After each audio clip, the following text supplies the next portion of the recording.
Welcome to Mindset Mondays, where we empower contractors like you with the tools, systems, and frameworks, not just to succeed in business, but in life as well.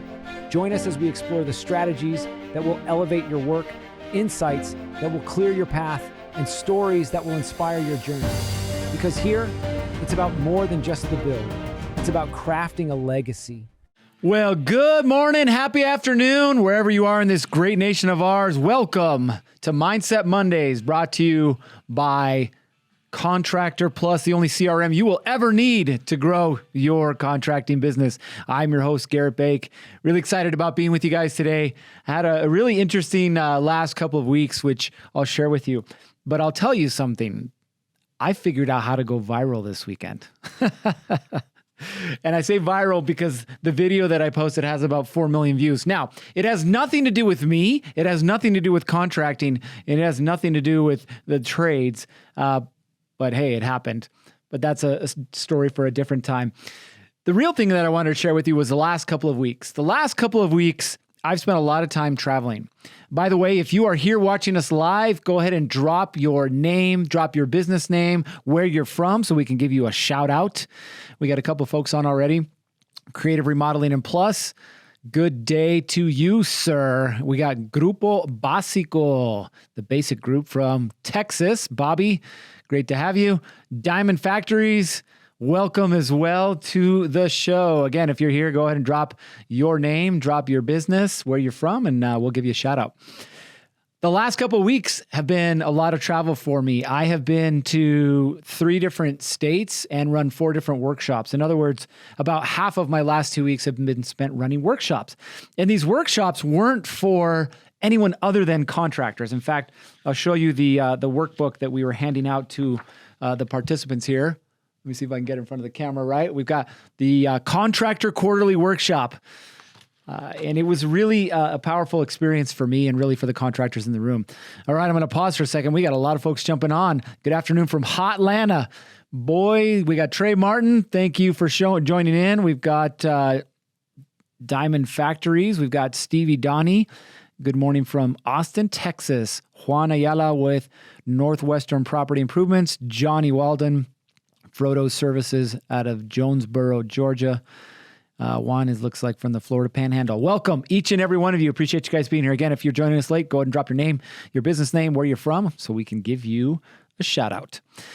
Now, again, 3 states, 4 different workshops in 2 weeks. And I spent I did 2 different workshops in Arizona. I did 1 in Salt Lake and 1 in Boise, Idaho.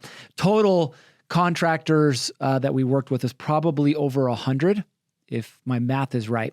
So I've worked with 100 contractors in the last 2 weeks. Crazy, right? Crazy to think that there were that many contractors that we worked with. But here's the crazy part. The crazy part was not how many contractors we work with. The crazy part was an understanding of how little contractors really know how to run a business. Pause for dramatic effect. I love each and every one of you. I want you guys to succeed. But there's a difference between being a craftsman, being a tradesman, being somebody who's really good at getting something done and running a business. And it was driven home last Friday. Last Friday, I ran my last workshop in Salt Lake City, and there was a gentleman, I'll just refer to him by his first name, Tim, who joined the class. Tim runs an exterior business, and I think this year they're on pace for $16 million. Now, that's not the biggest, but it's definitely not the smallest. And afterwards, Tim and I sat in the room, everyone had already left, and we talked about his success, right, and where he was at. And he said, you know, Gerritt, the one thing that changed my business was when I quit treating it like a hobby. When I started making decisions not on how I felt, not on the weather, not on the political situation or climate, but just on the facts, the data. And he said, when I did that, my business completely changed. He said, in fact, I don't ever go to the office. I go to the office maybe once or twice a month. Now, I want you to think about that for a minute. Imagine running a business in a way that only required you to be in the office once or twice a month. What would that look like? What would that allow you to do? And Tim continued talking, right, about all the things he enjoys doing. He coaches football. He's got a son who's playing college football as well, and he's trying to, see what he can do to help him out. He's got a daughter that plays competitive softball. He's got all of these things happening in his life. In fact, he just got back from Africa doing some big game hunting. And he said, if you've never done it, don't do it. He goes, it's super expensive. But here is a man who's living, as we all like to say, his best life. But he didn't do it out of chance. He didn't do it because he got lucky. He didn't do it because he just closed his eyes and worked harder, right? He started to get smart about the decisions that he was making in order to grow his business, right? And these decisions go across the board. And this morning, as I was thinking about this conversation, I wanted to share with you guys the biggest takeaways that I got working with 100 different contractors over the last 2 weeks. And hopefully there's something inside of here, a nugget or two, that'll help you start to see things differently. Now, I do have a question for those of you who are watching live or listening live. How many of you, if I asked you, can you pull up your P&L right now and tell me the current state of your business, how many of you guys would be able to do that? If you can, just go ahead and drop a comment in the chat. How many of you could tell me right now how much money you got in your bank account? How much is due next week? What your profitability is? How many of you guys could actually tell me that right now? And while you're doing that, I'm going to go ahead and shout out the people who have joined us. We got Unique General Service, Creative Remodeling, and Plus. Also out of Atlanta, we got Steve and Todd. Steve at Fine Finish Paint and Trim in Jacksonville. CBM Property Repair. Loves the app as well. The Deck Doctor. Albert the Deck Doctor. Beautiful. Steve and Todd. I think we already got you there, Steven. Yep. That was just a repeat. Prosperity Property Services says, I can. Diamond Factory says, I can. Oh, man, those are such empowering words, right? And for those of you that can't, again, I don't want you to feel bad, but I kind of do. I kind of want you to feel bad about this. I kind of want you to kind of sit there and be like, this is really uncomfortable because I don't know my numbers. Johnny, thank you for sharing. I'm certainly not there yet. Great, man. Deck Doctor, I can give you a close number, right? But it's not going to be accurate. By the way, I appreciate you guys commenting, okay? There's no wrong answer here. Steve, nope, just started January. CBM Property Repair. I can, but it's because we are small and trying to grow. There's no wrong answers here, okay? But I will tell you that the numbers are what will take you where you want to go. I was told this by a mentor of mine a few years ago. And he said, if you can remember this, he goes, everything in life will be easy for you. He goes, men lie, women lie, numbers don't lie, right? And think about that for a minute. I probably repeated it on the show before, but hell, I'll probably say it again. Men lie, women lie, numbers don't lie. We always like to shave a little bit off the midsection, right? We always like to puff up the chest and pretend we got a little bit more muscle there, right? We always like to think that the hair isn't going away like mine is, right? We like to think that our wives love us a little bit more than they actually do, right? We're always kind of trying to hedge this, life isn't as bad as it is, or, maybe the situation's a little bit better. No, man, rip off the Band-Aid. Like, be real about this. By the way, thanks for that comment, Justin. Be real about this, man. Like, where is life at right now? Where is your business at right now? That's what allows you to make decisions, okay? So I want to share with you guys what I shared with these contractors over this last couple of weeks, okay? Here's the first thing. The first thing is, don't be setting goals or targets or whatever you want to call it 5 years and 10 years into the future. And I'm going to tell you why. Do you remember what happened 5 years ago?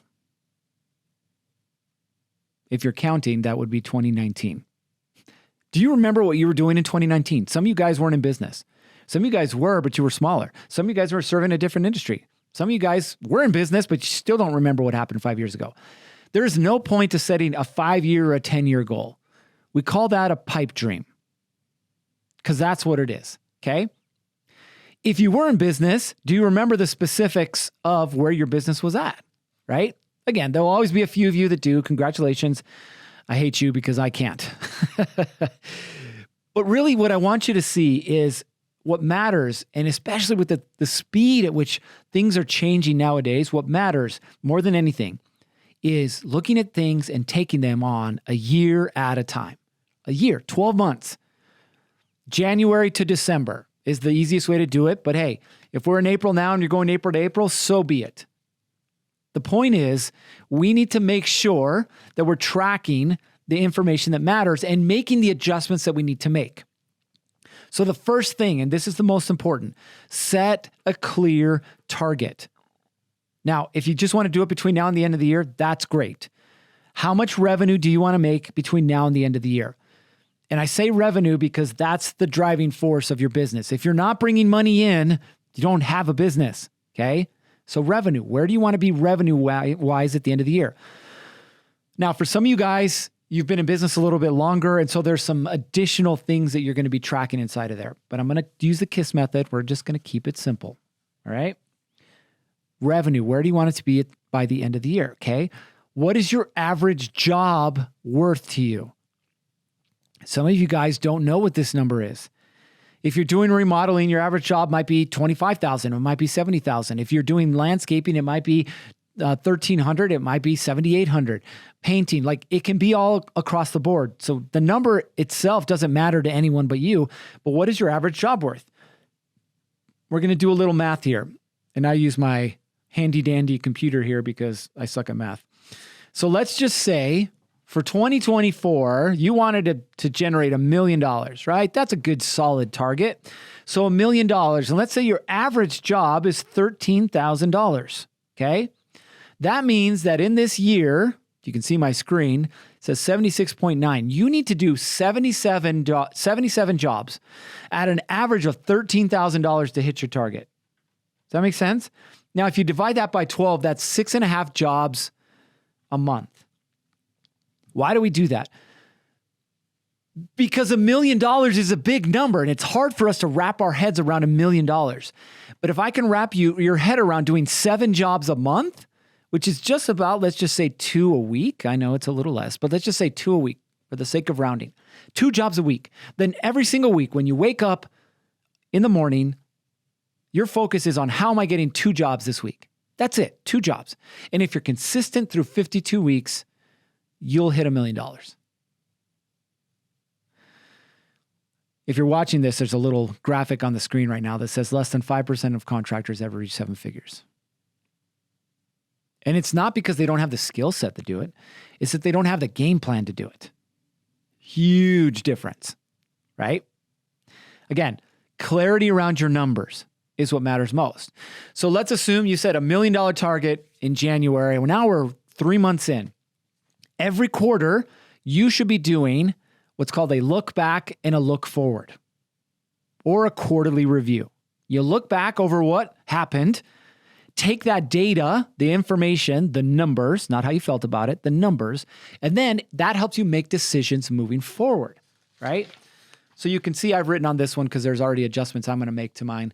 But you can see here, some of the numbers and things that we track are number of sales, we've got revenue, we've got profit percentage, we've got number of jobs complete, right? We're tracking this information because it's determining the decisions that we're going to make into the future. If all things being equal, and I know weather and some other stuff, all things being equal, 1 million divided by 4 is 250,000. So you're looking at Q1 and saying, did I hit 250,000? If you did, awesome. Why did you hit it? What were the good things that happened so we can duplicate those good things? If you didn't, why not? Was it that your leads were low? Was it that you weren't closing enough jobs? Like, what was the real reason why? Again, if you can understand why, you can make adjustments so that you can actually hit your target. Most of you guys are sports fans. If you're not, bear with me. The New England Patriots. Everybody loves to hate them. Tom Brady, Bill Belichick. And I know they're not together anymore. In fact, they're both retired, which is kind of weird. But they were good for so many years, and they won, I think it was six different Super Bowls, right? But why were they so good? Was it because Tom Brady was the best athlete? That he had the strongest arm? That he had the best legs? No. Did he have the best supporting cast? No. What were Tom Brady and the New England Patriots really good at? Making adjustments. Understanding the game that was being played and what adjustments they needed to make. The most fourth quarter winning game winning drives. Why? Adjustments, right?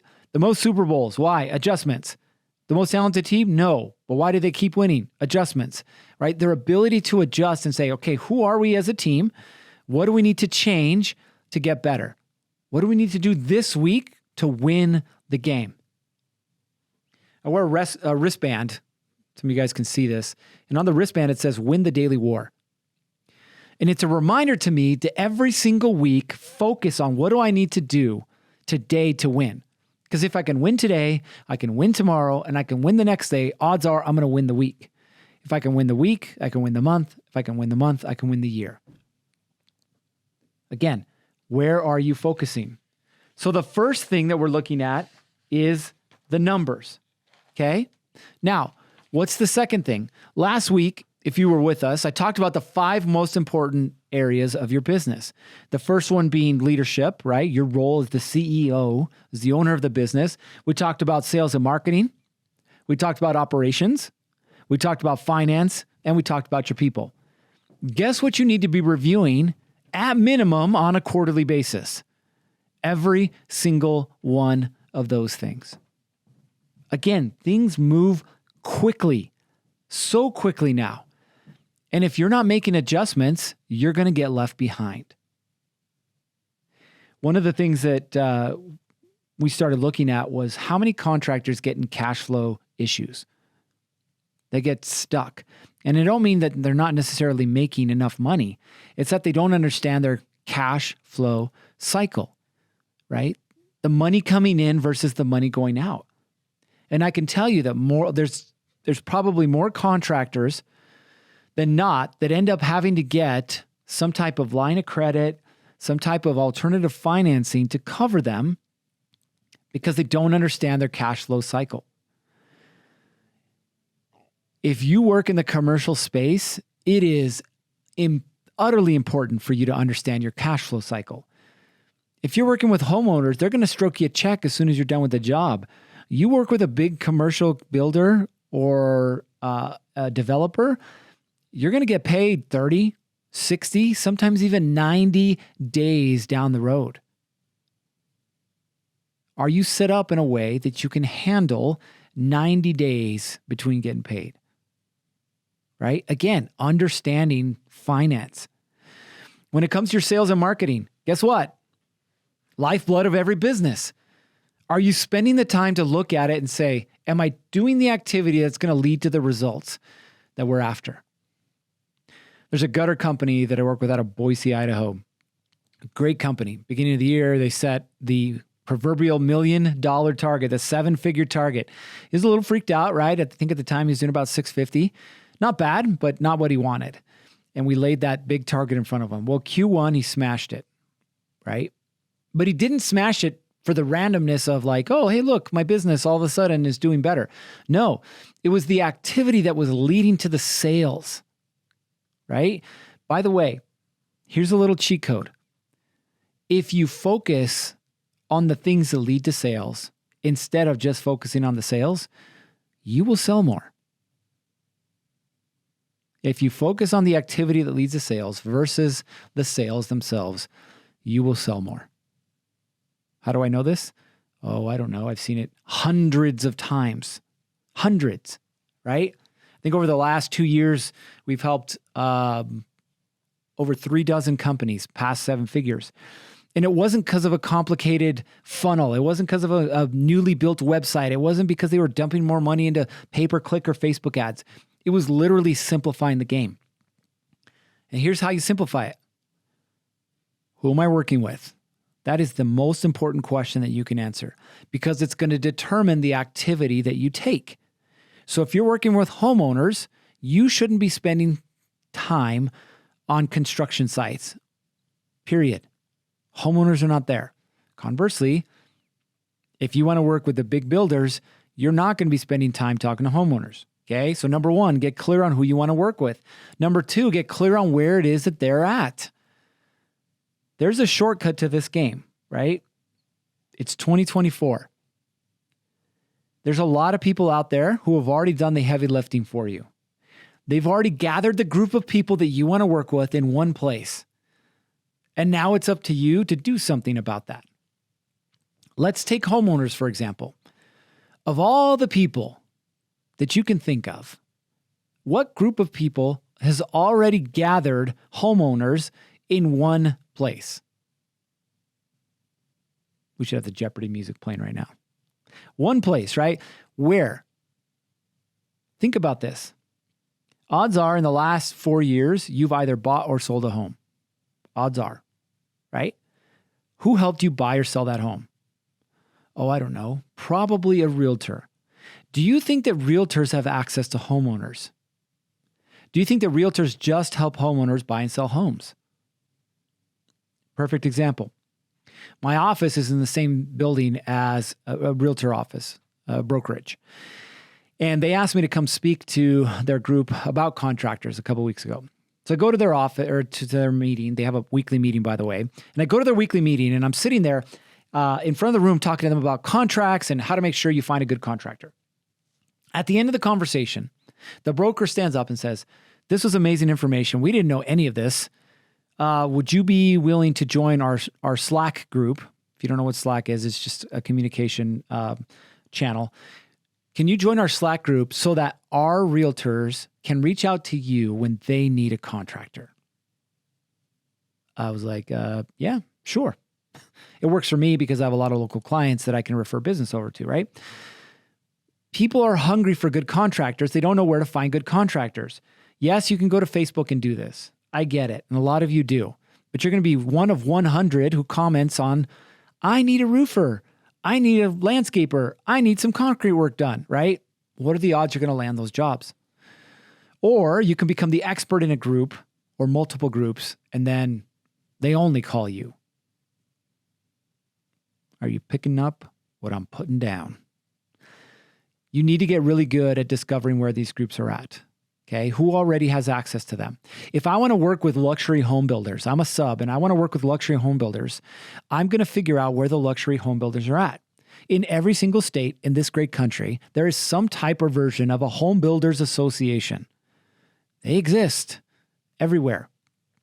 Become part of the home builders association. Get to know, you guessed it, the home builders. Another area. Guess who designs homes? It's not home builders. It's architects. How many architects do you know? How many architects refer business out to you? Can you see what I'm saying, right? So again, sales and marketing, super important, right? The next area that we always examine, your operations. When I say operations, it's how you do the thing that you do. You sold a roof. You sold a paint job. You sold a backyard. You sold a new house. Whatever you sold. Well, now you got to get it done. But how is it that you're getting it done? Most of you are stuck in that cycle of, well, let me put the sales and marketing hat on. Oh, wait a minute. Let me take it off. Now I got to put the job supervisor hat on because it's got to be on the job site. Oh, wait, let me take that off. Now I need to go do some estimates. So I'm going to put that hat on. Oh, wait, no, now I got to go do some paperwork. And you're constantly changing hats. There's only one of you. You can't grow past you. So we got to make sure that we're doing what we need to do to make sure that you're where you need to be. Okay? Operations. How many different ways are there to frame a house, to lay sod, to paint a wall, to lay a roof, like whatever it is? There's a lot of different ways, but there's your way, the way that you want it done. And until you document that and you can teach people how to do it the same over and over and over again, you won't grow. You can't grow. There's one of you, right? That imagine if you could teach two people to do what you do by simply following the process. How much more could you get done? Right? Everything that you do in business needs to be duplicatable because when it's duplicatable, it's scalable. I talked a little bit about finance, so I'll touch on the last piece, people. A lot of you guys right now are struggling with hiring. Can't find the right guy. Can't find the right people. I can't. And so you just give up and say, well, I'll just do it myself. Put the bags back on and off you go. That's not the way you're going to deal with this problem, okay? People are people. By the way, if you don't know this, here's a little insight for you. Businesses don't have problems. Businesses have people and their problems. Whether it's you, your project manager, your general laborer, doesn't matter. We all come with baggage, right? And the better we get at dealing with our own and people's baggage, you guessed it, the better our business can be. So when it comes to understanding people, there's two pieces to this. There's the people and their alignment with you and your business, okay? And then there's people and their ability to do what it is you're paying them to do. Two pieces, okay? Now, 30,000 foot view of this thing. You need to have your core values defined. Who are we as a business? Because you don't want to be hiring somebody who doesn't have your core values. That's going to lead to problems on the job site. That's going to lead to problems beyond the job site, all kinds of issues, right? So who are we as a business?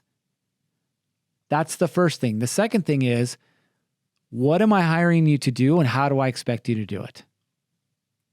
So when we look at core values, this is part of your hiring process.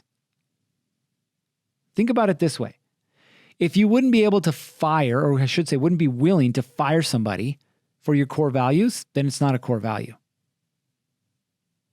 Our core values are super simple. There's 4 of them. Number 1 is have fun. I love to have fun. I love to joke. I love to have a good time. Number 1 is have fun. Number 2, though, is do the work. We can have fun and do the work together, and I fully expect it, okay? Number 3 is do what you said you're going to do. You can call it integrity. You can call it whatever. That's what we chose to call it. Do what you said you were going to do. My job is not to tell you what to do. My job is get you to do the thing that you committed to doing. And number 4 is go the extra mile. Whether it's picking up a piece of paper, whether it's holding the door open for an old lady, whatever it is, go the extra mile. If you can go the extra mile in your life, it shows up in every aspect. And people notice that. People pay attention, right? But those are our core values. And so when I look to hire people to work with me, that's what I'm looking for, right? You need to have those same things. Now, once you get past the initial, interview, if you will, and you're thinking, okay, I'm going to hire this person. Give them a 90-day window. Max, by the way. Some of you guys can get this done in 2 weeks, but max 90-day window. If they haven't figured it out in 90 days, don't keep them. And what is it? Well, the it is, what do I expect you to do and how do I expect you to do it? When we train and when we teach contractors to set up their own training program, this is what we teach them to do. It's 3 phases, okay? Number 1, watch me do it. I don't care if you've got 20 years of painting experience. I'm going to show you how I want this wall painted, how we do things. Remember, I talked about that before, okay? He might pick it up in 2 hours. He might pick it up in 2 weeks. He might never pick it up. But if he can't watch you and understand how to get the job done, should you keep them? The answer is no.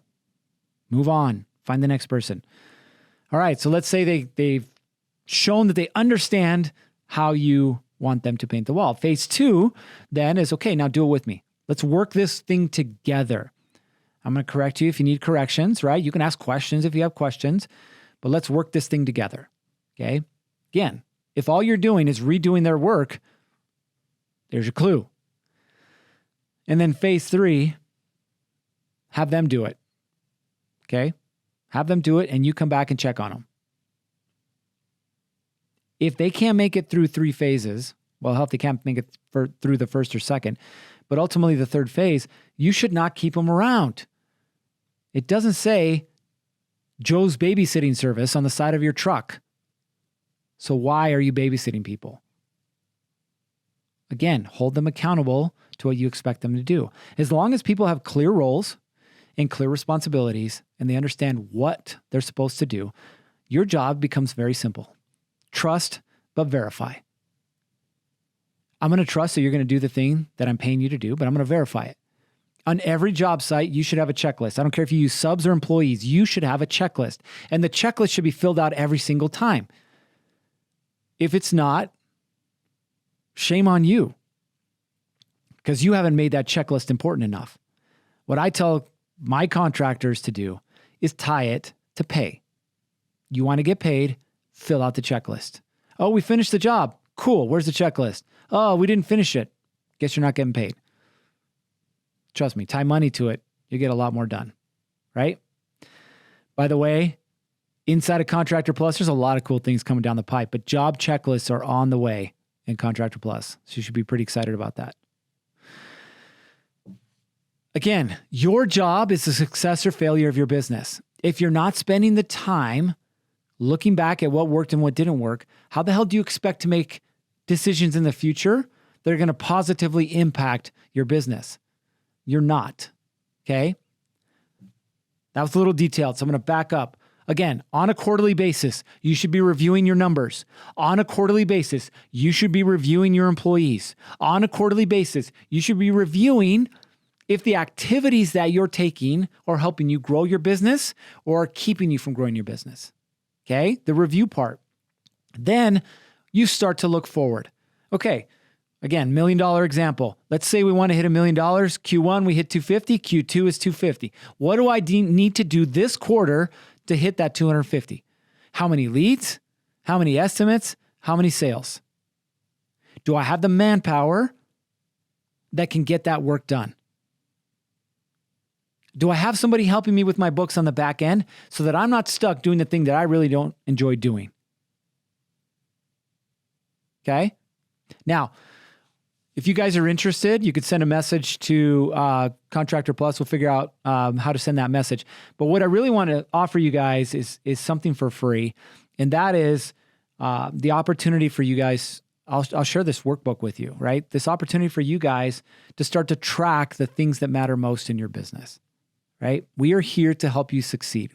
We want you to be successful as a contractor. We want you to win, right? We want you